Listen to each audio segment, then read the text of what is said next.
Hey guys, welcome to another episode of the CryptoSparta Podcast. We're here with Aubrey, who's subbing in for Brian, and as not quite always, we're gonna have Aubrey start off with the market. So the market, the fear and greed index, I believe, dropped from 14 to 10 despite some somewhat bullish news going on. What was I gonna say? So Bitcoin right now it's trading at around 31K. So we were looking at some of the key resistant levels where it was like, it seemed to bounce off of 28, 29.5, like 330 is always like, like a pretty important. We also have Ethereum at 1878. 18 seems like a key resistance. Like the 8, like everybody who is leveraging up at maybe like 20 or 30,000 is basically, that's like a bull trap. Where if you think that it's going to break 30 and go to 50, I don't think that that's maybe the move. Like, I mean, a lot of people, 31 though is above 30, like, and it's like a clear level. So I think that that's been established, but in terms of some of the other prices, Aubrey was looking up some of the other coins such as AVAX and Yeah, I was shocked. Well, overall, the altcoins as of Sunday night, whatever time it is, they were all trending up around 10%, which was weird how even the increase was. Like Chainlink was up around 10% at $8 roughly, maybe 9. AVAX was around 22, maybe 29. I don't know. It blew my mind. Solana was down to like. Yeah, but even Solana went up. Solana was. I mean, they had the on outage. A day, and it's like $40. And I mean, we can get into it later, but we might as well address it. Where like, Cardano 62. Solana had been having some outages, and they're still one of like the largest. Yeah. But as Aubrey was explaining, I had gone to the Solana conference in Portugal, and there's a lot of money and there's a lot of apps, and apparently these 67 apps. It is a functioning chain to a certain extent. But this argument about the L1 chains and then like AVAX and Phantom and I guess Luna is out of it. It used to be Solunavax too, and AVAX is like, there's kind of some intricacies with the idea of like subnets on AVAX, and then also there's other chains that are trying to build themselves up, and this is all in the shadow of the merge. Polygon has been making moves. They absorbed a lot of the Terra devs. No, and they were talking, never bet against Indians, especially when it comes to business and technology. The Matic team has, I mean, can you not say, Aubrey, that they are a scaling solution? Illmatic, baby. But like they actually are making it way more scalable. The cost of minting NFTs on Matic is much cheaper. Mm-hmm. But I mean, there's NFTs on every chain now, which is kind of interesting. But everybody's looking at the OG Ethereum and the merge coming up. Mm-hmm. Well, you talk about the Matic NFTs. There's actually some big news today about some major video game influencer. I don't remember his name. He was talking about some project and how they aspire to have gamers own their actual items in the game, which is much more realistic on Polygon, where it's much cheaper and faster. And so yeah, Polygon, it seems to be killing it in the gaming industry. I'd had this discussion too where there's like a slow merging, and there's a slow merging of crypto with everything else. And the idea is that when actually retail, I mean, there's retail, but still it's actually a small segment of the population that in the world, uses crypto. But when actually max adoption happens, you won't realize that you're using crypto, but you'll be using crypto.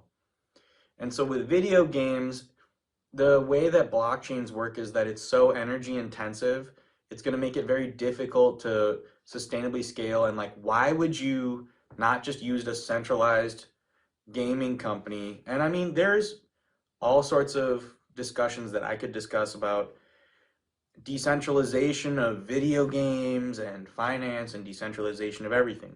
But at the end of the day, if you just want to play FIFA, it doesn't make sense to do it on the blockchain. It would be very time intense. I mean, it's Unless like you not even wanna possible. own your custom kicks or something. I don't Yeah, even know and then how that having works. them as NFTs on blockchains or the then the blurry thing is, I mean, aren't all of the skins that people have in Fortnite also NFTs? Right. But they don't own them, and then it's about ownership and it's about digital items and ownership of digital items, which has it's been going on for a long time. I've had this discussion with my friend. He was purchasing Diablo 2 weapons on BattleNet when we were in 7th grade. Mm, This must have been, you know, there's a World of Warcraft gold to dollars exchange value. And there are Korean people that play World of Warcraft all the time and sell their gold to people for real money. And what is real money anymore? Who, it's all funny money. money Oh, isn't real, Monopoly George. money. Yeah, yeah. Money isn't real, George. It's a fractional algorithmic stable coin that's Oh, over collateralized. we were talking about memes and I've been really bullish on ENS and I Mm, have cryptomemes.eth, which I think, hell you know, yeah. hopefully sends my great great grandkids to college. Right. That's the dream. But there has been some heating up of ENS, but like I was curious as to what you think like the value of it will be towards dot coms and like is Ethereum gonna survive these L1s? Because we talked about how there's Solunavax, but yeah, Solana, it's been going down. Luna, we don't even need to talk about it. AVAX has been getting hammered. I still love Phantom. It's like still a dark horse. 38 cents. Yeah, I mean, I always love Phantom. I don't know. It was my first Mm-hmm. altcoin. I'm still up, which is like what not a lot of people can say about their altcoin purchases. Like I bought it at 6 cents. It's still a 6x, but I used to be acting like I'm a genius when it was 50 times this. Yeah. So, not 50 times this, but 50 times my purchase. But I mean, I had kind of given you a few questions there, and Right, it, right. yeah. Well, and back to Phantom, fun fact, that was actually my first token I bridged and really my introduction to DeFi. And getting into Liquid Driver was pretty awesome. And Spooky Swap, which I remember seeing it like last year, and I was like, there's no way I'm using this. It's called Spooky Swap. This has to be a scam. But anyways, back to .ens. First of all, that just sounds way cooler than .com in my opinion. And just like opens up the market for all these awesome names. Speaking of which, Yeezus.ens was No, dot .eth. .eth. Oh, So ENS is the Ethereum naming service. Maybe right let's do like a background. trading at $12, I think. So what ENS is doing is that it is creating instead of .com, it's .eth. But this address also has a private wallet. It also has configurable settings that can display your NFTs. It is basically, it's weird because we've harped about centralization, decentralization, and like, digital identity, but what people are saying is that it will be your digital identity. People are buying up ENSs at a higher and higher rate. There is the 3-digit club. The floor, I believe, is at 8 Ethereum. It used to be at 16 Ethereum. That means that 3 digits of numbers. If you have an ENS that's 3 numbers in a row dot ETH, the floor is 8 Ethereum, which at 18,000, let's call it That's $16,000 for these .eths. There have been sales in the last few days. There was an offer for 150 Ethereum for porn.eth that got rejected. I mean, this is big business. This is the, we're seeing that if porn.eth is going and getting diamond handed, I'm very familiar with it. There's a personal guy that I know about, Bhavin Tarakia.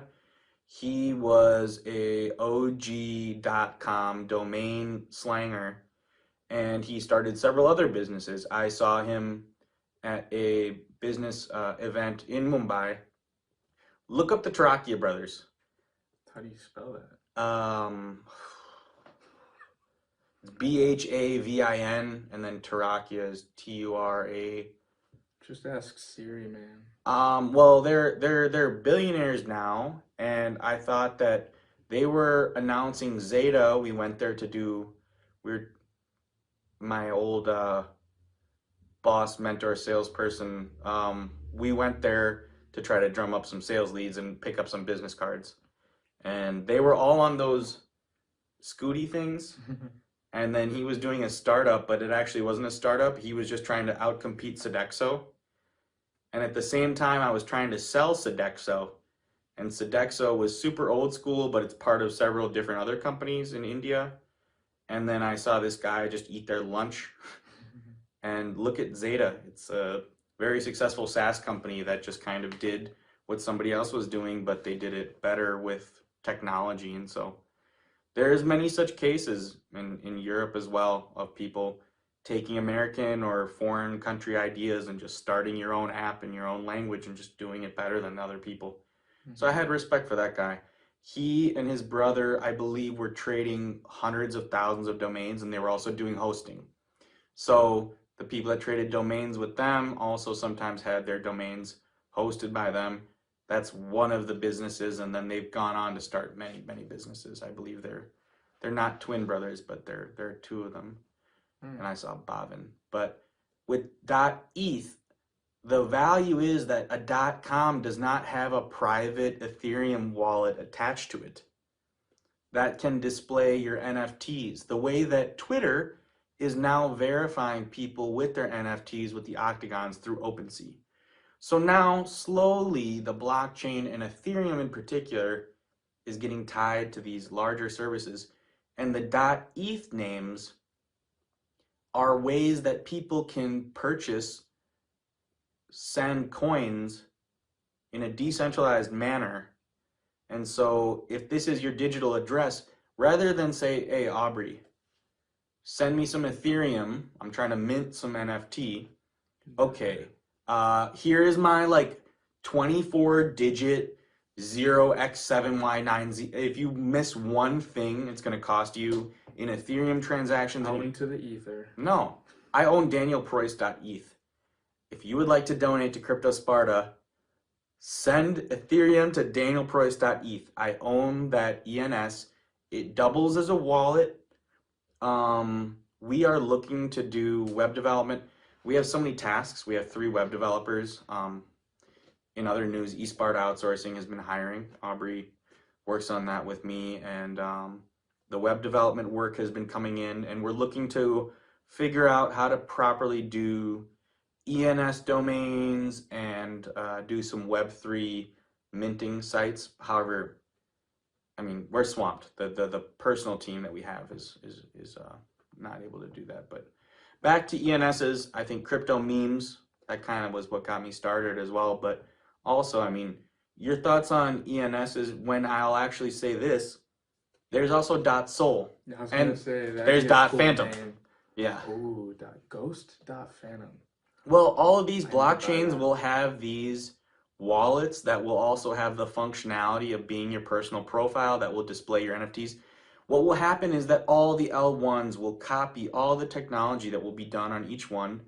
And then there might be the ZK rollups and the sharding. The sharding. I mean, this is what we're getting into the merge. Maybe let's just flow to the merge, make our little announcement about Smartifacts Labs and SwaggerToof, and then do some shills at the end. Yeah, well, back to Yeezus.eth.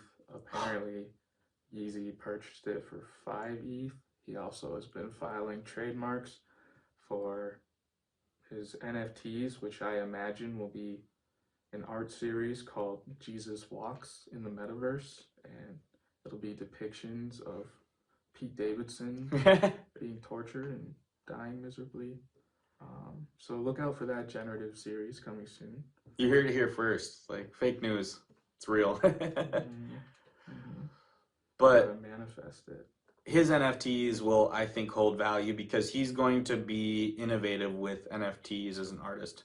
I think there's a lot of music and fashion. I'm just thinking shoes. I'm just thinking there's a lot of digital NFT shoes now, and the shoe heads go for that. People don't understand that what I've gotten in is that there's these people out there that are down bad. A lot of people in crypto are down bad. And a lot of these people are, I'm not going to say unintelligent, but like... It's been terrible. Yeah, well, they've been under unfortunate circumstances, but maybe they're not doing so well. But there is this steady supply of what is the next thing? I'm going to mint something. Every week when there's a new project, there will be people rolling the dice, picking their lottery tickets, going onto Discords and hanging out, and this is not going away. The Goblin Towns NFTs, yeah, they pumped to 10, they dropped to 5. There's still fucking 5 ETH, and that was a free mint. Urine involved in that or something? Yeah, pee, poo, and then they do a very clever way that I don't even know how you get tiny and little letters, and they make auga noises. The King of Goblin Town, so the rarest of the goblins, sold for, I believe, over $1 million. I mean, these PFP projects with varying rarities that build a community that hopes that they will be able to get in at the ground floor and it will be worth something in the future. These people are there every day of the week, even though people are down bad. It's just a simple, I've been trying to tell people, this will segue into Smartifacts Labs and SwaggerToof. We are looking to, it sounds like rough when I'm telling people that every week there's going to be people buying these, but this time it's different. However, I would say that this time it is different where we are looking to build an NFT community that is going to be basically tied to a business that we're creating, which will be called Smartifacts Labs. Smartifacts Labs, metaphysical artifacts. So what we're doing is that I have a business partner, Gary Goldberger, and Gary is an expert in the collectibles and minerals field. And what we're looking to do is to create digital and metaphysical artifacts that are paired and also have provenance based off of the experts that are going to be able to verify this. And in this manner, we'll also be looking to do high quality photographs as well as 3D digital renderings. And so we've done this already with our initial launch project, which is SwaggerToof, which is basically a 3D image skull of a saber-toothed tiger. And what we're doing is creating a 8,888 or 10,000 profile picture project similar to Bored Apes, CryptoPunks, and we are looking to have people in this community come invest in us and our mission to be working with physical objects, recreating them, and then putting them in the metaverse, as well as working with the scientific community. So SwaggerTooth, yeah, we actually own a rare saber-tooth tiger skull. Oh. Ghosts. Yeah. Ghost not phantom. That's a sign. Bullish. Anyways, back to SwaggerTooth. So yeah, we have the skull. We 3D scanned it, and we're doing the generative series. And essentially, phase 1 of the whole Smartifacts Labs vision begins with SwaggerTooth and the skull, and sort of introducing this evolution of NFTs where they're tied to an actual physical object, rare collectible items like saber-tooth skulls. And we are actually donating the skull to the Science Museum, and we have lots of partners coming on, so it's very exciting. But the way we envision it is if you purchase one of our generative NFTs, gives you access to our community, which is building towards a metaverse museum full of these metaphysical artifacts. So every NFT will be tied to a real object that's highly valuable and rare. And some of the things that we're looking to do is that with the relationship with the museum, we've been given permission to 3D scan these. So we have an expert. Um, I'll just explain a little bit about Gary Goldberger, my partner. He has worked not only in the meat business, but also in the collectibles business. Aubrey has met him. He's been buying and selling minerals, fossils, collectibles. His specialty is the megalodon teeth. Yeah.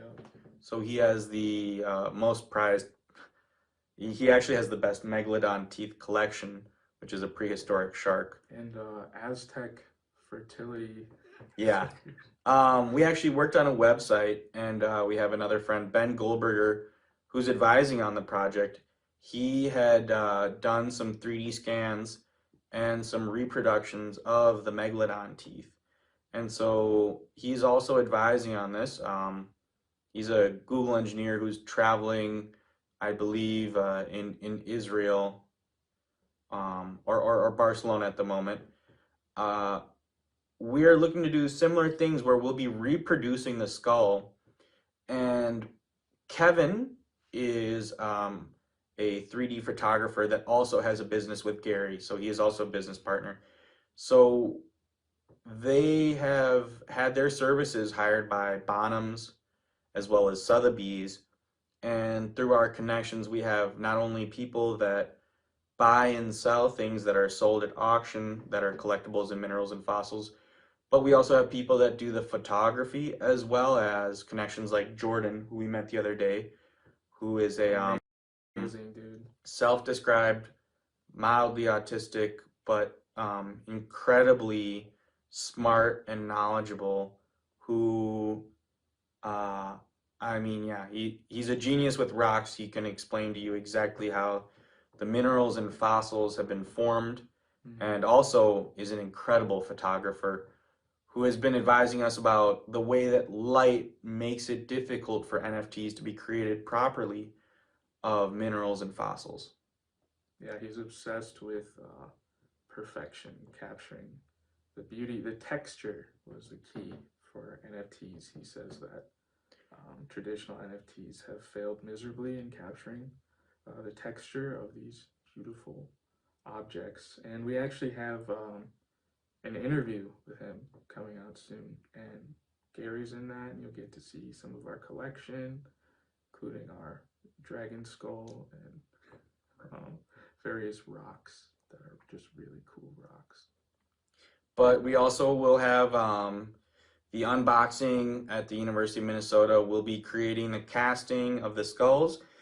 We will have reproductions of the saber-toothed tiger skull that has been 3D scanned and will be donated to the Science Museum of Minnesota for historical research in perpetuity.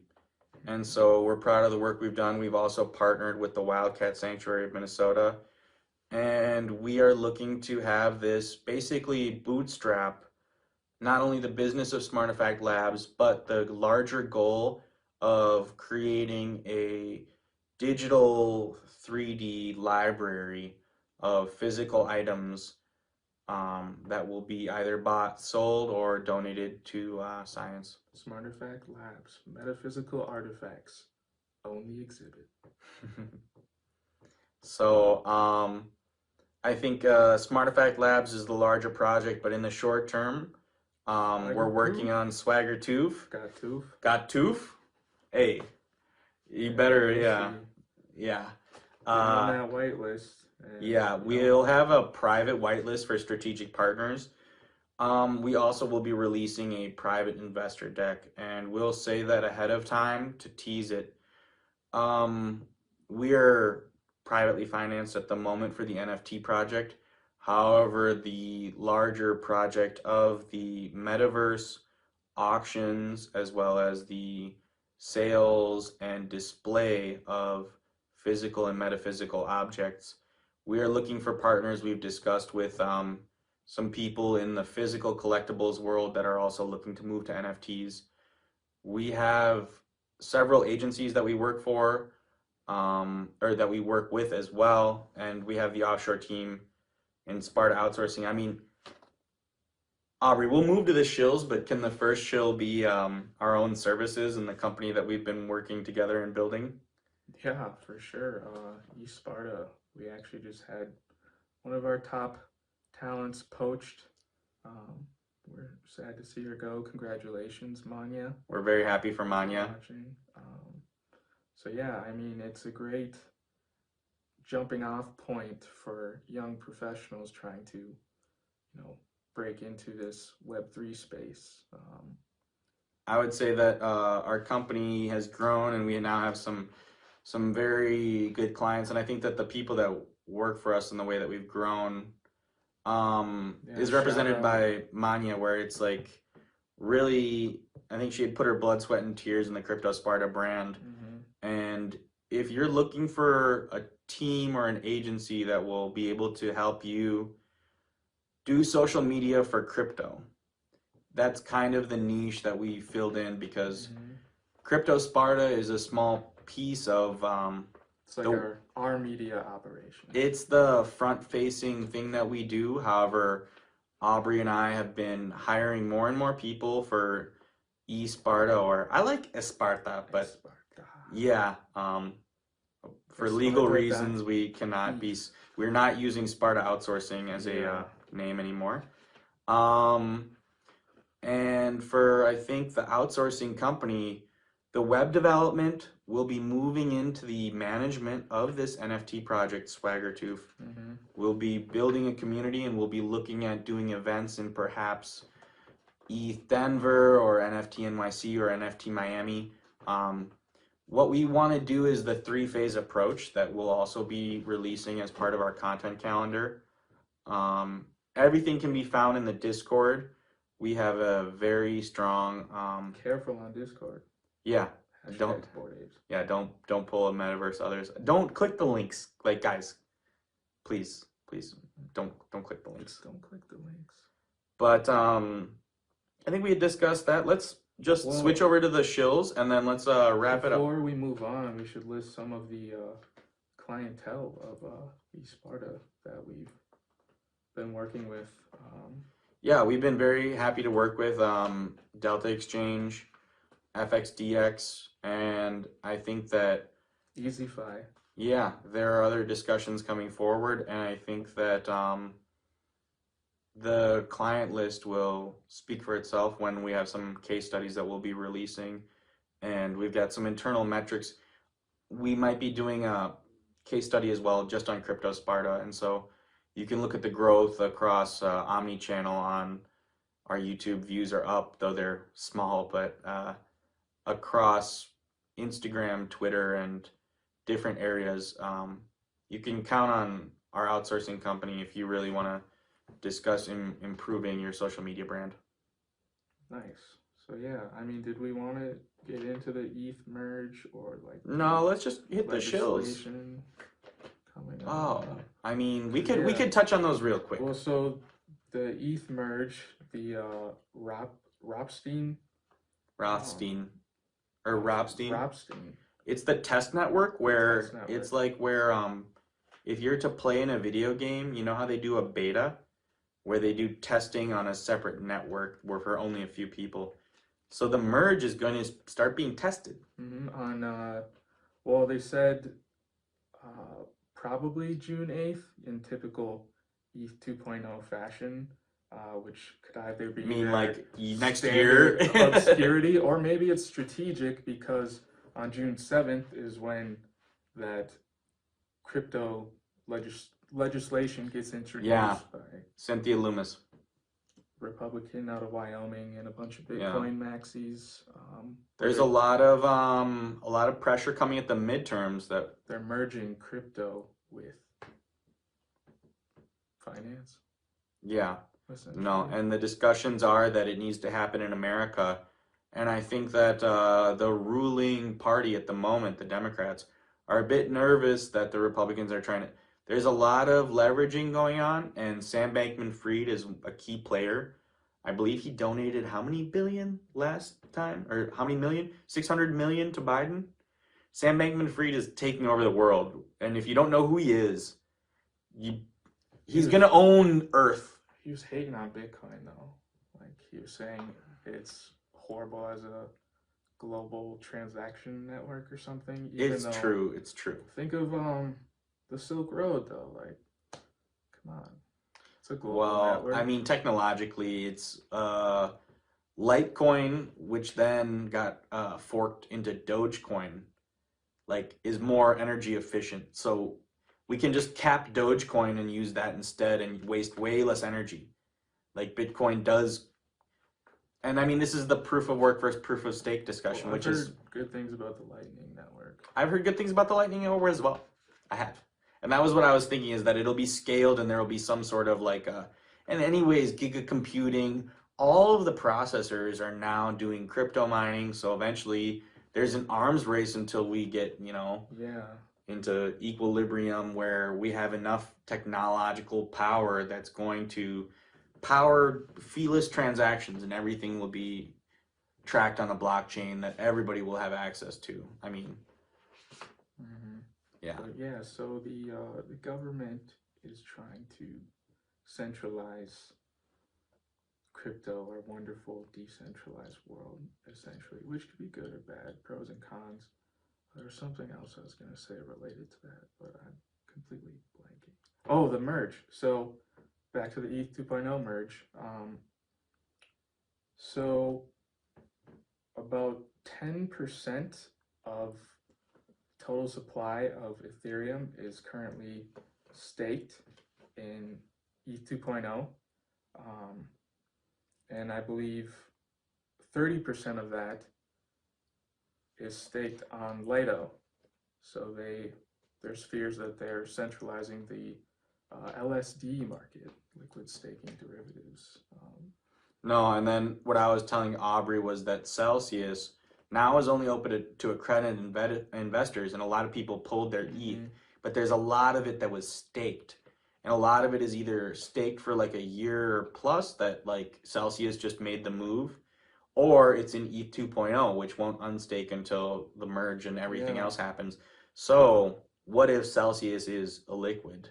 And so once ETH dipped below 2K, roughly 1%. Now all of the collateral of everything has been... 1% moved to exchanges, hopefully not Celsius, because, they are going to be insolvent, presumably. I mean, or not, well, who knows, or somebody will bail them out, and then this is where... That's what you get, Celsius, for taking away my rewards. I think that the investors are buying blood low-key. I think that there's a lot of accumulation of big people. I think that there's a global squeeze on the retail and the poor person, and it's shown with credit cards going up, and I think we're going back to the macro that we didn't go through at the beginning that we normally do, but the macro, after we've discussed all these actual developments, the macro is still awful. I mean, the stuff in Russia, it looks like there's going to be food shortages, inflation is rampant. Now they're going to start cutting, onions? I know, what the fuck? I wanted onion rings somewhere. There's an onion shortage. Are you kidding me? Gas. Yeah, and I mean, they're coming for your guns. They're coming for your private wallets.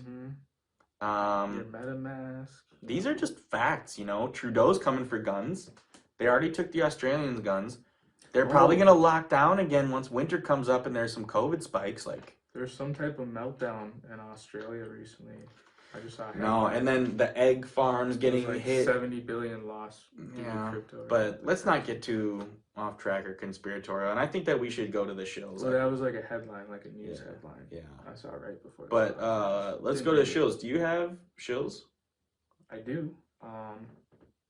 Illmatic. Don't bet against Indians. Don't bet against Indians. It's a mistake. I bet on Indians. That's the move. Well, no disrespect. I try to treat it like a basketball game or something. I actually, my NFTs, I minted using Matic, and it was incredibly cheap, and it was awesome. So shout out to Matic. I would shill Cardano, but I don't know, for some reason I've just like never liked Cardano. They're coming out with algorithmic stable coin called like DJD or something soon.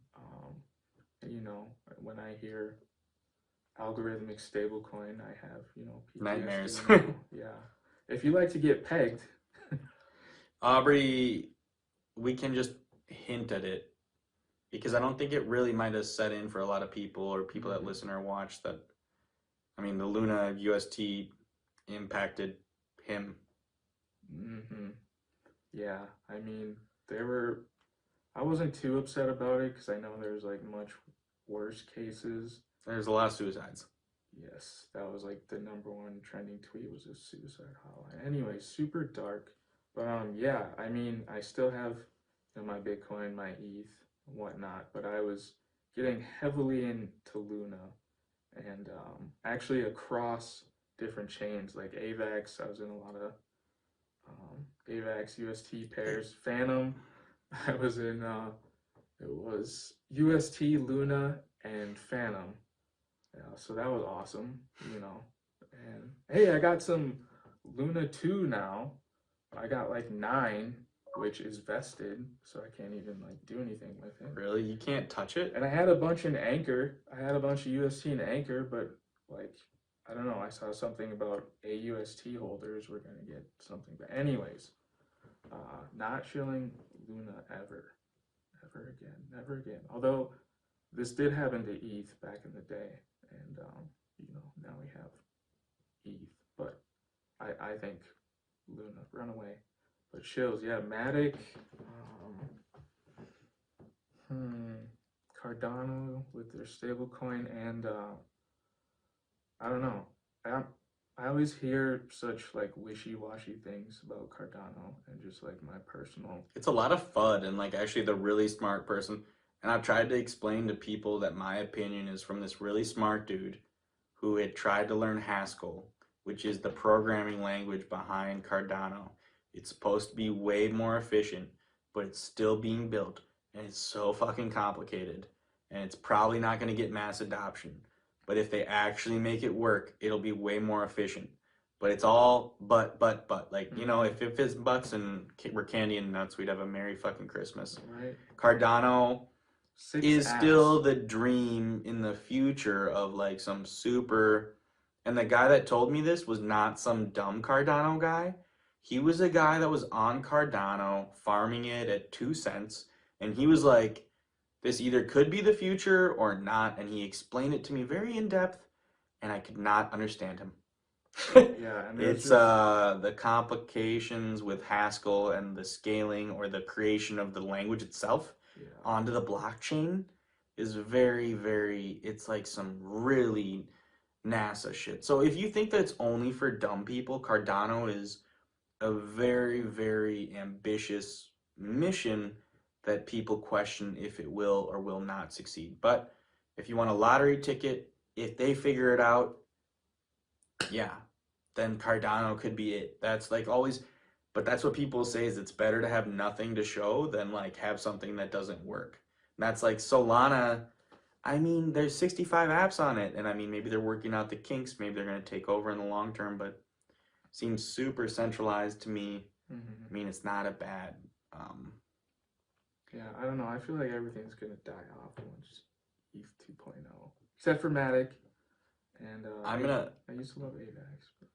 I'm gonna shill like I'll make it corny, but then I'll tell my shill where it's like shilling like to touch grass, like call and talk to people, like don't get too into the charts or numbers at the moment because I think everybody doesn't know where to go, but people do have some hope. But alts are still pretty risky, so my shill is Bitcoin. Yeah. It's like a safe, like if everything goes up, Bitcoin is the first to go up, and then people rotate from Bitcoin. And so this is I'm going back to the basics. Risk on and risk off. Exactly. And so risk off, you go to fiat, or you go to less risk, or you go all the way to fucking gold or real estate if you have the opportunity. But then risk on, you go back to dollars, to the stock market, to Bitcoin, and then you go to altcoins and So- NFTs. So Bitcoin is like the Gold. it's the first thing to move on the other side of the cycle. Mhm. Everything goes down, dude, altcoins just hemorrhage horribly, and then Bitcoin drops less so. But then on the way back up, Bitcoin is first, and then people rotate expecting that the altcoins to bounce up. And then the altcoins are the riskier assets. So at the moment, it's not exactly time to go risk on.